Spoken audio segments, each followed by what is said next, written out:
Quite impressive, and rather complicated, doesn't it? Well, it's not that difficult to produce music like this, providing you link a few instruments to a computer via MIDI and use a sequencer to create compositions. It's just a matter of building up tracks, editing notes as you go, until you get a final version that is pleasing to the ear. A few hours before we recorded the intro you just heard, this is what it sounded like.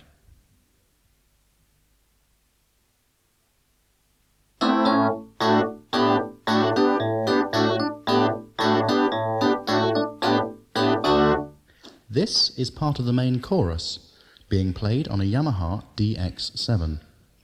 We recorded it via MIDI on an ST running Steinberg's Pro 24.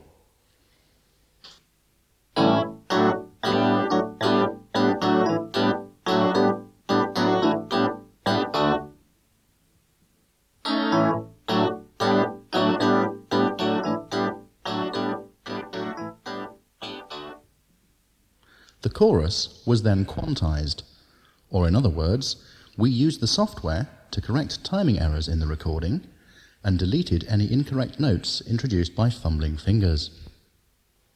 The next step was to write a drum pattern that fitted with the chorus. Rather than use the sequencer in our drum machine, a Kawai R100 for techno buffs who are listening, we put each drum on a separate track, corrected our errors, and mixed the drum tracks together.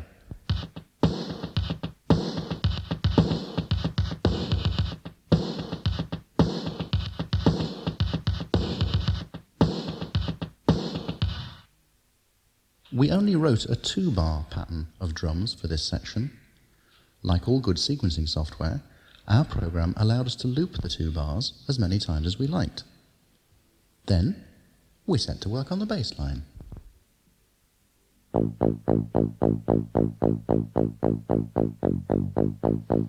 We followed the same routine as we used for the main chorus. The bass line was played on a Casio CZ101, quantized, and edited for fumbles.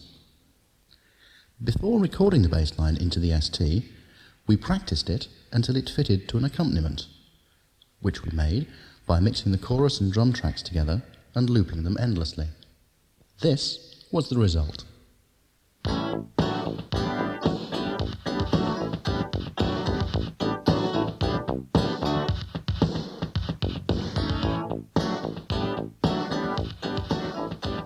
What you just heard was the chorus line, with the chords from the DX7, the drums, and the bass line all mixed together. Other parts of the finished song were built up in the same way. The verse.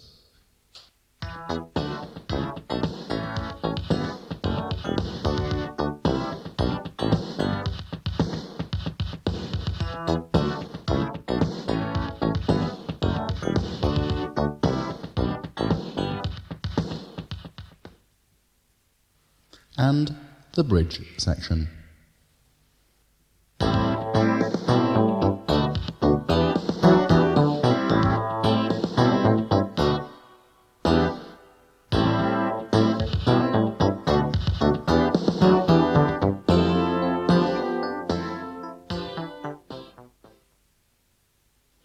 In the recording of the finished version of the song on the other side of this cassette, the music changes key after a while.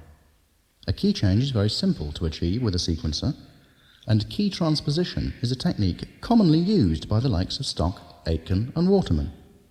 For example, this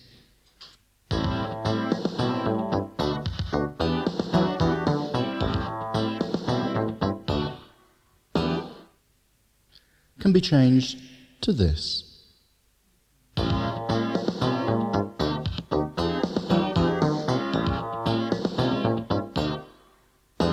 Are you producing music with your computer? Why not send a demo tape of your work to John Bates at the usual ACE address: 4 Queen Street, Bath, Avon, BA1 1EJ. You never know, we might demo your work on a future cover cassette. And John will be offering tips and hints in future editions of his music column, so send him your problems as well as audio evidence of your triumphs.